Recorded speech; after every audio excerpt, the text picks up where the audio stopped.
Wel, ca newydd yw'r gan yma sydd wedi deillio o brosiect ar y cyd gyda'r Llyfrgell Genedlaethol. Ac mae'n brosiect sydd yn ceisio annog pobl i wneud mwy o ddefnydd o'r deunydd sydd yn yr archif ac mewn llyfrgelloedd ac amgueddfeydd ledled Pryden. Ac mae'r gan yma yn seiliedig ar gyfweliad sydd yn yr archif yn Aberystwyth, cyfweliad gyda dyn o'r enw Caradog Jones. Ac oedd Caradog Jones arfer bod slawer dydd yn bailiff ar Afon Teifi. Fe oedd yn gyfrifol am ddal, neu ceisio dal, y bobl oedd yn potsian ar hyd yr afon.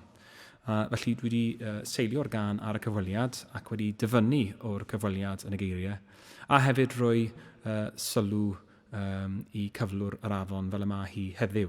Felly dyma'r gan sef Pryd y Potsiwr.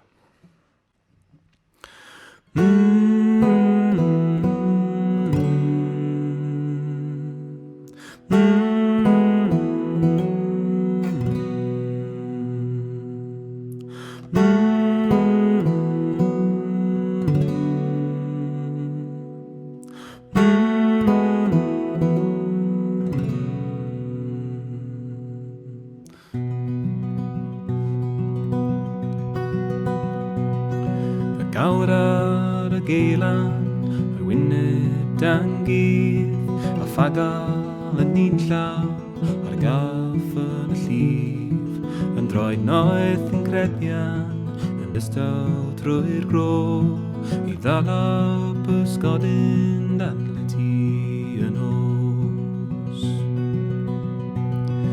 Ganlyn yr hydref, samser gyn cof, mi samwn yn rhedeg i fyny o'r môr, a'r bechgyn yn dilyn yn gweithio fel tîm i ddianc o'r beilifs ar lannau Teifi.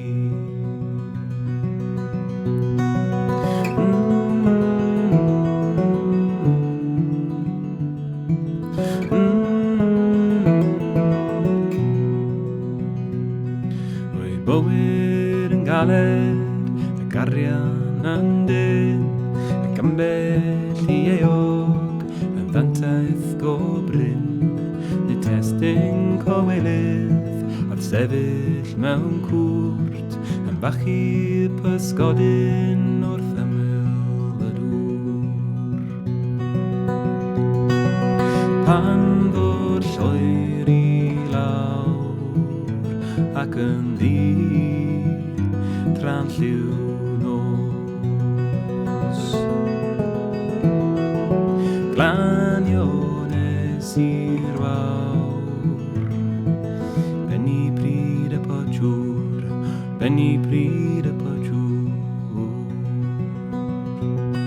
Mi digon i borthi, tregolion pob bro, a bwyd o holl Linden, o ddywed pob sŵn, o ma ni i'n herlyd gyda'r landlords cilni, o bobl anghennus ar lannau Teifi.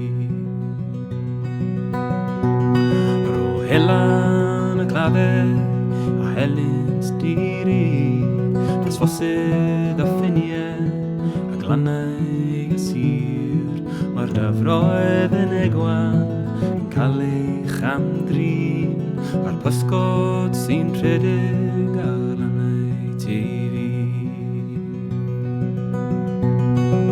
Drafferth sydd wrth law, trafod ni llybrin tir. Digon bydd y braw i gynnal Pryd y Potsiwr, gynnal Pryd y Potsiwr, gynnal Pryd y Potsiwr.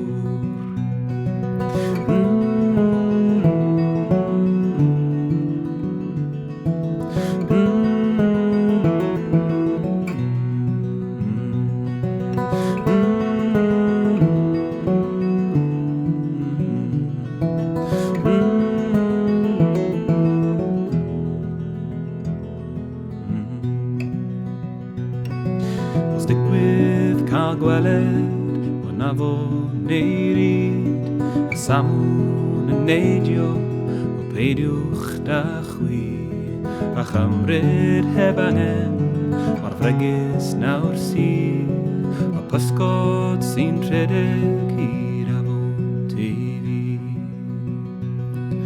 A pysgod sy'n rhedeg hyd